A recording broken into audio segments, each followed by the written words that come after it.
Hey everybody, it's Chugga Conroy. Welcome back to more Xenoblade Chronicles. Last time, we reached the hills of Sword Valley where we faced off against Metalface. He met his end at long last right here. This time, with him felled, we can go onward to the entrance of Galahad Fortress. But before we do, look ahead of us. You see how much more there is to the hilt than what we've seen so far? Yeah, the way to Galahad Fortress is indeed over there, and we could go there. But there is a lot for us to do that I want to take care of before we move onward, just because we'd miss out on so much if we didn't. Now, I want to go down here for a bit of a detour, and if these enemies stop locking onto me, that'd be really good, thank you. You want a sense of progress for how far we have actually come on this journey? Look down there. Past those clouds is Bionis' leg. You can see the knee right there. Remember when we first crawled out onto the knee? And we saw the two titans looming over us, and we saw Sword Valley just stretching across the sky? Yeah, we've actually gone there. We have gone across the sword, and we're closer to the Mechonis and the Bionis now. Just gives you such a big sense of progress whenever you notice things like that, and that's not all. If you look up over the horizon, you can see that huge spire sticking up over there by the Bionis. That's Ase Tower. That's how far we've come in that short amount of time as well. That is Valak Mountain over there, so I like it when worlds and games like this are all big and connected and you can see areas from other areas. It just gives a much bigger sense of, I guess, grandness to everything, and I really like it. But I don't mean to gush over the scenery too much. One thing that I want to take care of is that we have a unique monster here, Kamikaze Bune. Not only that, but Dunban learned a new art when fighting against Mumkar last time. And get back here, you offensive Mechon pluses. I want it. Really? Take my word for it, it took me a while to get caught up. Alright, let's do this. I want to do my typical combo with Dunban starting off. I believe that a good tip for taking these out is that they are, yeah, you can topple them. If you can topple them over a cliff, then you can really easily deal with them because they will just simply instantly die by falling off the cliff. It's really nice. No! Looks like Shulk learned the final skill on his new skill tree. Anyway, Dunban's new art. Final Flicker. Sacrifice HP to fill the talent gauge. It's a lot like Shulk's Battle Soul. He will take away 20% of his own HP in order to fill his talent gauge by 50%. Leveling it up will only reduce cooldown time, so you won't get more talent gauge back. But with how good Blossom Dance is, that is indeed very good. And actually, the HP cost isn't as bad as you think. Dunban's not about having tons of health, and it can be healed off easier than you think, so it is definitely viable. But yeah, that is really all I wanted to show. I'm going to do a Spirit Breath right here, and wow, I shouldn't jinx this. I really should. Why are you going after Charlotte? Seriously. I really need the aggro. Okay, good. Well, that went well. Shulk would not use the Monado Enchant, so I was unable to do much damage to it, and we just ended up getting killed because we couldn't keep up. That could have gone a lot smoother, admittedly. That was, I'm kind of regretting my decision to not put anti-Mechon weapons on some of these characters. I still say it's not necessary for Melee at the very least, but, that was just really painful. It's now evening around here, and as night falls, I think I'm gonna go ahead and speed things up just so we can show everything there is to show around here rather quickly.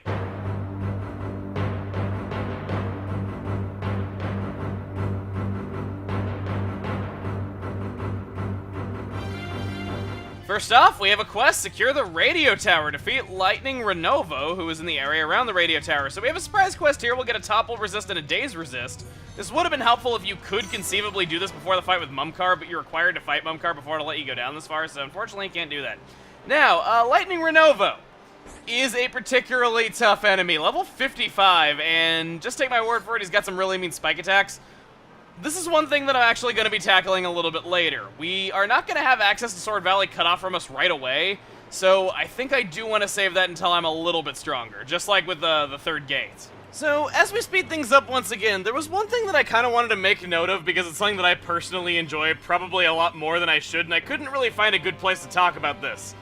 That encounter with Mumkar last time, I have to say, has probably one of my favorite just little guilty pleasures in this entire game.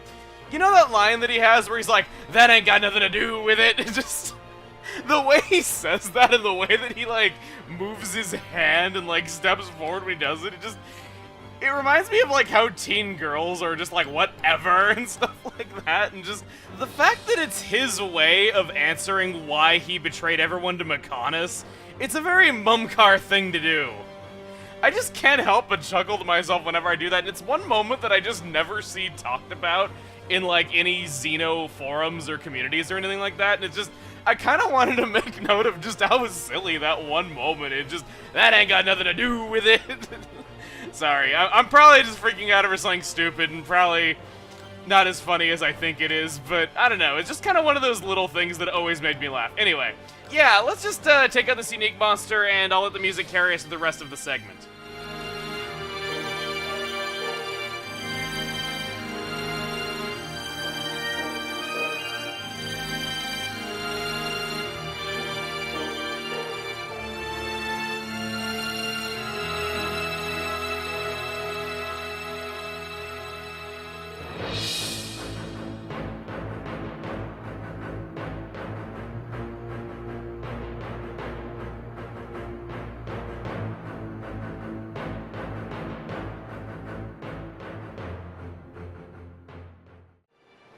Back where we've started, I think I've shown all the unique monsters, the Aether Crystal Deposit, as well as everything else that I wanted to show. We discovered 2 new landmarks as well that we can skip travel to, not that they really serve much of a purpose, but hey, we did discover them nonetheless, and as we head over to where we're supposed to go— oh, wow, that was really risky. Dang, I thought I was going to die right there. You can see that there's some Mechon transport ships here, the same kind that were used to invade Colony 9. They're just parked here. Kind of an interesting little detail that you might gloss over, but I want to start heading down here to where we are supposed to go, because, yeah, there's not really much else to take care of here, but on the way down, a few things. One is the Sword Valley Collectopedia. I'd like to go ahead and fill this in right now. There are no trades for these items accessible to us for now, so I'm not going to be showing trades at the end of this video.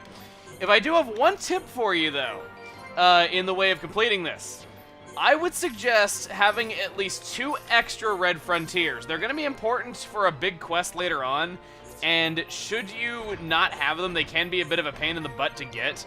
Not necessarily the biggest deal in the world if you don't get them, but yeah, we got some gems here. We got HP steal, which will make it so that you steal some HP when you attack. We got first attack plus, which will make your first attack in a battle much stronger than it would be.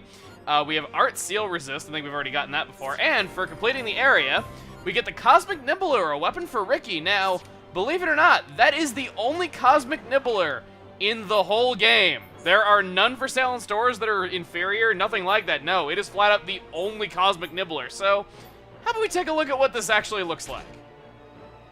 Actually looks pretty cool. It's like a snake with 2 shields on the side of its head. That's not bad, but I think I'm going to stick with my anti-Mechon Biter for now, even though that is indeed a very powerful weapon. Just look at that critical rate. Damn. But the Collectopedia is not the only thing that I wanted to take care of. In addition to that, Shulk also maxed out one of his skill trees. He maxed out Pessimism, so I want to switch him over to, oh, the humanity! Yeah, this, I haven't made any progress on this skill tree yet, so I wanted to, ooh, increase the chance of a chain link, cause more burst affinity to fill more of the party gauge. Damn, that is really good. Friendship heals the party slightly after a chain attack. Yeah, I think I want these. Not only that, but Ricky maxed out Innocence, so let's get him working on flexibility. I wouldn't imagine having a round body would make you very flexible. Ryan's almost maxed out on Diligence, Charlotte's almost maxed out Perseverance, Melee is almost done with Serenity, Dunban's still working on Prudence. I think I'm going to do some skill links as well while we're here, because we have a lot of unspent affinity coins, and I did just spend some time killing some unique monsters. I gave Shulk Reckless Abandon to increase agility when his HP is below half. Ricky's learning all the time to give Shulk more AP. Charla's Medical Knowledge to boost Light Heal during chain attacks. I gave Ricky Melia's Power of the Moon, increases strength during the night. Shulk's Underdog to increase his agility when fighting higher level enemies. Against the odds to do the same thing again. This really should be a Dunban skill and not a Ryan skill. And why not? Let's throw on more agility with Reckless Abandon from Dunban. Gave Ryan Learning all the time. Reckless Abandon on Ryan as well. I guess we could increase Ryan's Ether, sure. And again. Everyone could use some agility, even Charla. Charla can definitely use Battle Character to increase the attack power of an equipped weapon. Melia has, like, no skills equipped whatsoever, so you bet I want to give her some. Let's do Adventure Time to increase movement speed. Sorry, just caught me off guard seeing that name in here. I guess we could also give her Dream of Money to make gold chests spawn more often with her. Of course I want Ether expansion from Charla. That is awesome. Honestly, probably more useful for Melia than it would be for Charla. Melia tends to hang in the back, so I think giving her Secret of Life to restore more HP to a revived party member would be nice, because she tends to be the one to revive people a lot. What can I say? I like Reckless Abandon. Let's give her that as well. I also like Learning all the time. Dunban can have that. Underdog's Agility up would once again be good on Dunban. I kind of like this one. Healing Inspiration restores HP to an encouraged ally. Let's link that to Dunban. I kind of wanted to give Dunban Reckless Courage for a strength up against higher level enemies, but honestly, there's nothing else to give him than against the odds. It's just perfect for him. And that does it. I spent so many affinity coins on all those skills that Dunban's got the most remaining with 5. Yeah, some of them even have 0 remaining affinity coins, so I'd say that we're pretty well equipped in the way of skills for the road ahead. So, we approach the door to Galahad Fortress. Let's go inside and see what awaits us.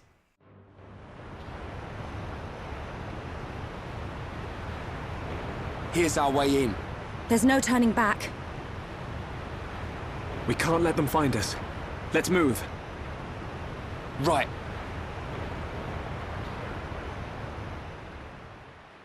This is it. This was originally our destination when we left Colony 9. Ryan suggested that we go to Galahad Fortress before we got sidetracked with climbing the Bionis to unlock the power of the Monado. But we're here now. Let's enter the front door.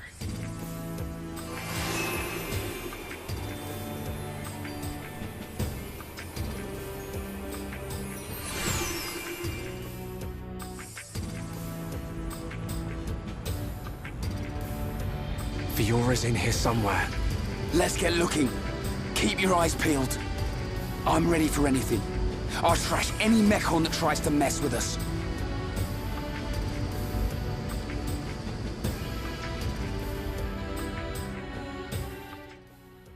We have a new quest, Lift Battle. Defeat Mechon within Galahad Fortress to see if you can find a way to unlock the lift. We don't have a way down into the main base, but hopefully we'll be able to find one as we take out more Mechon. Now, as we start up a battle with all of our new skills, I want you to listen closely.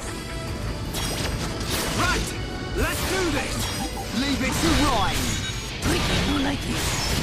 Okay, guys. Now we're putting together. So this is what teamwork is. We can definitely do this! Monado, lend us your power! Monado! How's that? Everyone, let's go! Eat this chain attack! Ready to roll! Let's do this! Yeah! Ricky! Leave it to Hero Pod! Brian! Yo! Sword Drive! Yeah, well played! Yeah, entirely new battle theme. Oh, Schultz got a level up. Somehow didn't see that coming. I don't know how, but yeah. Entirely new battle theme. This song is known as Mechanical Rhythm. In contrast to Time to Fight, okay. Mechanical Rhythm is one of the most loved songs in Xenoblade Chronicles, and it was indeed featured in Super Smash Bros. For 3DS and Wii. Whoa! That freaked me out, sorry. But yes, it is one of the more beloved songs, but I gotta be honest, I actually prefer Time to Fight. It's not that I don't like Mechanical Rhythm, it's just that I think Time to Fight is a better song, and while I think Mechanical Rhythm is really awesome when the song actually gets going, it takes longer to get going for me than Time to Fight does, though, so honestly, I do prefer the Bionis battle theme, but still, I do think it is kind of cool that they gave Mechonis areas a unique battle theme. It is just kind of strange how we didn't hear it until, well, now, really. But, as you can see, our quest objective is just ahead. Whoa, wow, didn't expect to see you there. There's Mechon patrolling the area, so you definitely want to watch out for that. Don't go around corners unless you're absolutely certain there's not enemies there if you want to avoid fights. Wasn't actually too long of a fight. Now, you're gonna want to be prepared for the long haul. You see all these Mechon in here? Yeah, there are 9 of these guys, and honestly, this is probably my least favorite battle in the entire game. You'll see why in a minute. As you see, as we start attacking them, they keep waking up, and waking up, and waking up, and there's more and more of them. There is that one Mechon in the back that's a unique monster, and according to the quest objective, that is indeed... Oh, no, it's not a unique monster, it's the Sentinel Mechon. Okay, that's weird. But yeah, there are just too many dang enemies. They are all using super flashy attacks, and quite frankly, the game can't handle it. It just... You see how low this frame rate is right here. This is insane. I don't know what made them think it was a good idea. But this is one battle that I never ever look forward to. It's just, wait, whoa! Dang, we are getting a lot of stuff learned. Like, we are really getting a lot stronger here. I mean, like, I know we're fighting against lots of enemies, and these are Mechon, so yeah, of course they're gonna be tough though, but still, I mean, we are really making a lot of progress. Holy crap. You know what? Let's do a chain attack while we're at it. Wow, that's it? I don't mean to sound disappointed, but I was kind of looking a little forward to ranting about how bad the slowdown can get, and my inventory's full. Okay, well, if I can't complain about that, I'll be able to complain about this. Okay, now, I don't like complaining. I don't mean to make it sound like I do, but still, just... Usually that fight goes on forever, and the frame rate pushes, like, 4 while you're playing it, and just... Yeah, I typically am not very fond of that battle, and I don't look forward to it, like, ever, but honestly, that wasn't that bad. I took out all 8 of them really fast, and that did not drag on. I guess I just picked a really good party for it. Damn. I mean, I know that Ryan in slot number 3 for Sword Drive is good. I know that Ricky is a really good support character, and he can tank, which is good because I have Ryan outfitted more for offense than defense now. But still, I just wasn't expecting to see that. But I don't mean to get ahead of myself. We got a much tougher mechon right here. It's level 53, same as us. Let's take it out, because we cannot move onward until we get it out of the way. Alright. Wow. Damn, for being evenly matched and me expecting this to be kind of a tough battle, yeah, we are not having a tough time at all. I guess I picked a really good time to update all of our skill trees. Let's just go for the backslash. Ricky might even be able to inflict Infuse here. Resist it. Everything resists that. Jeez. Rhine time! Another attack. Oh, wow. Okay.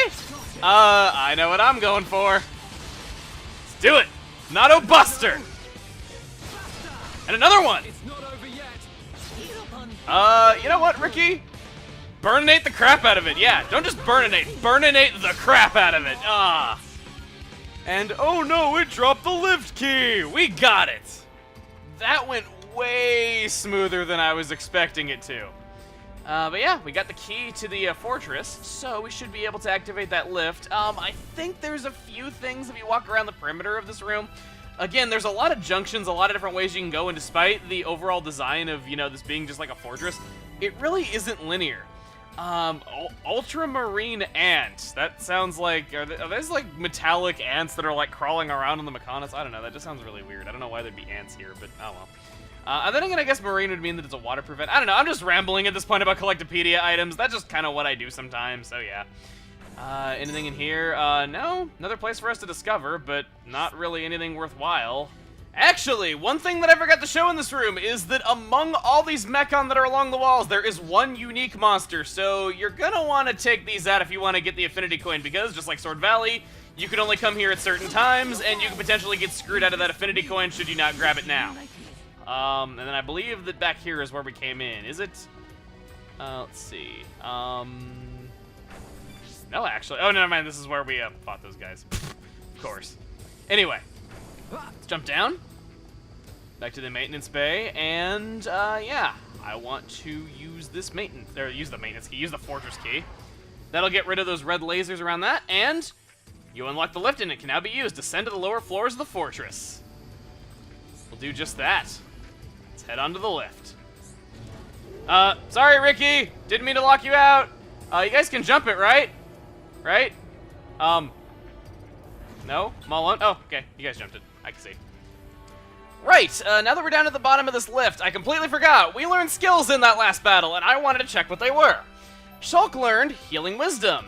Healing Arts restore more HP by 15%. Not bad, actually. I wonder if Ricky is able to equip... No! If he had just one more stage of Affinity, he'd be able to equip it. Oh, well. At least Shulk can maintain the benefit from it. Okay. Ricky learned a new skill, Buy Stuff. Allows items to be sold for a higher price, but 20%. That's the thing about Ricky's skills, is like I've said before, they help you out in ways that you don't expect skills to be able to help you out. So that is kind of nice. Charla actually does have a slot for this. Let's see. Oh, not allowed to be linked. All right. That's a shame. It was hopeful. And then I believe Dunban should have a new skill. Yes, he does. He was really close to learning a new one when I last checked. Mind of the Warrior. I don't get this. Unlike the others that like give you a heart percentage, this just says party gauge maintain effect value 1. I don't know what 1 party gauge maintain point means, but hey, you get a slower depleting party gauge with them. That's something, I guess. Anyway, down here on this lower level, I don't get this at all. Control room door. It is locked. Oh man, I don't know what to do. Maybe I should try pressing this big green button over here? What was the point of that?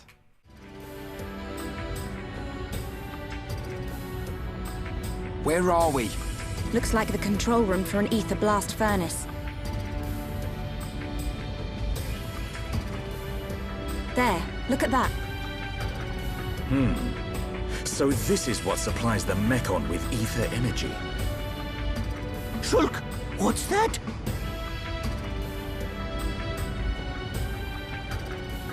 Oh, looks like fun. Ricky, want to ride? We didn't come here to mess about, furball. Time to bounce on. Hold on. If we can stop that piston, we might be able to shut down the blast furnace. Nice idea. Cut off the Mekon's ether supply. Ricky say we try! Yeah, but how are we supposed to stop something that massive? If we can stop the turbines driving the piston, it should work. And the turbines should be nearby. Right. Let's search for them.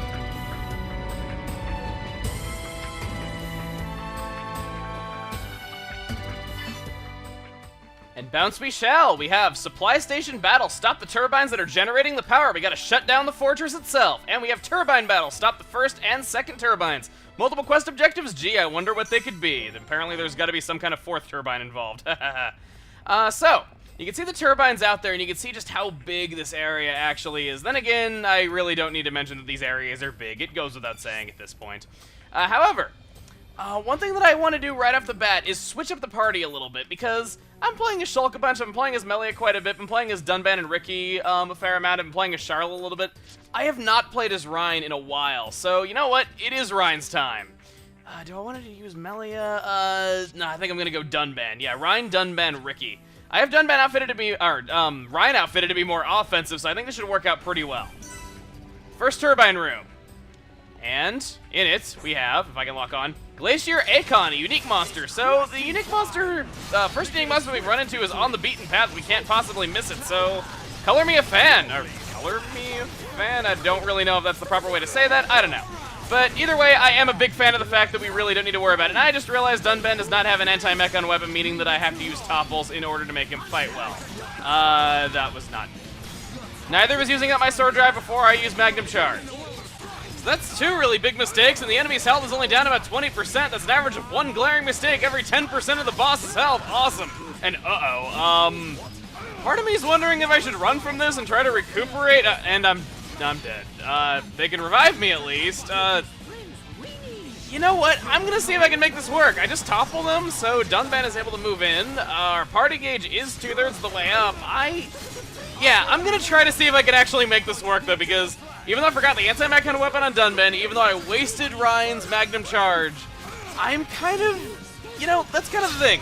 Whenever you're going up against an enemy, and they have, like, got you, like, really on the ropes, and you're just, like, in a ditch, you want to dig yourself out of that. So you know what? We'll do that. Let's get this chain attack going with that lariats. Of course, I want to do peekaboo. And Dunban, quite frankly, doesn't matter what you do. It's going to do 1 damage anyway. I'll just do worldly slash because I can. Yay, 1 damage, and I get a 4th attack. So let's do sword drive now. I'll actually get to do a pretty powerful one. Whoa, 36,000, and I get a 5th attack. Okay, Ricky, go for roly-poly. Let's see if we can get a topple to help out Dunban. We do! Okay. I'm going for Steel Strike then, because what else would I do in this situation? Of course I want to extend the topple. And another one! Wild down. Wild down, come on. Am I gonna get... Oh my god! Wow, I don't think I've ever been more glad that I didn't run from a battle. Jeez. That was crazy. That is the longest chain attack I think I've ever achieved so far. Oh man, that was awesome. Oh, wow. I turned a not-so-great battle into a pretty good one. I still am a little bit sad that I didn't equip the anti-mechon weapon to Dunban. That just seems to be the thing with this area. Or rather, just ever since we've arrived on Mechonis, I don't have anti-mechon weapons when I need them, and I do when I don't need them. I don't know. Just like, I seem to have not had the best luck with that with Dunban specifically, and there's suddenly item orbs in here. Let's see what we got. I have, if they'll pop up, Locust Spring. Is that just like a spring that a locust can bounce off? And Hunger Crash. That's weird. Is that really all I'm gonna say is that's weird? No, I think I want to physically know what a Hunger Crash looks like. I mean, that is a tangible thing that Ryan just picked up. I mean, I know that Ryan's pretty dang burly and he can pick up some really impressive stuff, but picking up a Hunger Crash, I kind of want to know how that would work. And wow, ever since switching Dunban's anti-mechon weapon on, this went a lot faster. Damn, then again, Dunban does have the second highest attack there is, second only to Shulk, so I guess it does kind of go without saying that things would go a little bit smoother when he is doing more than 1 damage when the enemy is not toppled. Wow, chain attack already? You betcha, we'll do this. Thanks for the HP there, Furball. Or no, Cheese Ball. I gotta talk like Ryan, I am playing as him after all. Do Peekaboo. Got the Confuse, awesome. Finally something is not immune to that. Hero Dun Dun Go.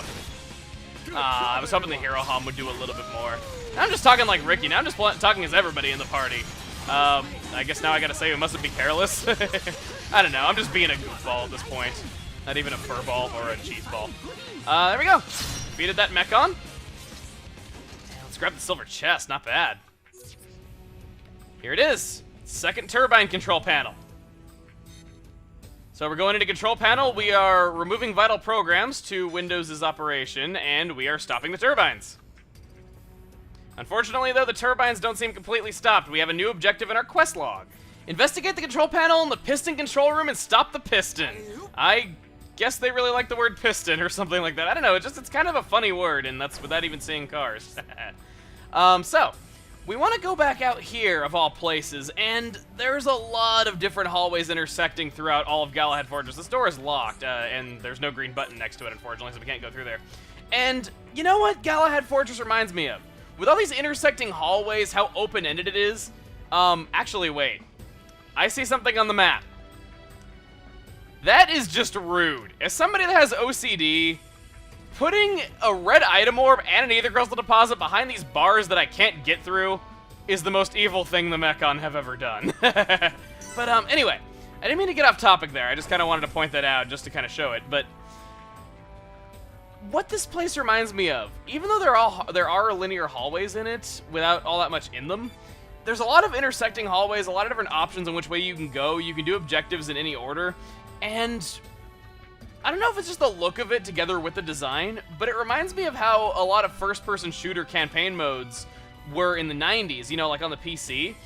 You know, like nowadays, a lot of single-player campaigns are just, you know, linear hallways with a couple of cutscenes strewn throughout them, though. But back then, first-person shooter games had really open-ended maps that were, like, really complex, and you could, like, go through them, like, in pretty much any order that you wanted. You could go through, like, the map in pretty much any order of rooms that you wanted to. And Galahad Fortress just kind of brings back those days, because back in the 90s, I was a bigger PC gamer than I am now, admittedly. Anyway, though, piston control room. How about we shut it down? Sorry, Ricky, you're not going to be able to ride them today.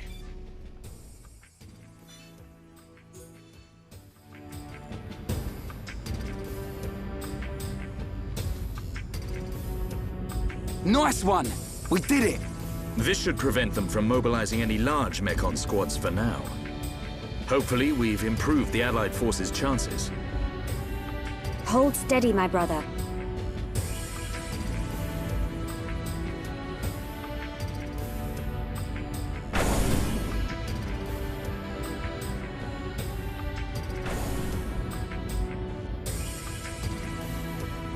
Friends, here! Here! It looks like the door's been unlocked. Nice. Let's get down to the blast furnace. If we're lucky, Fiora might be down there.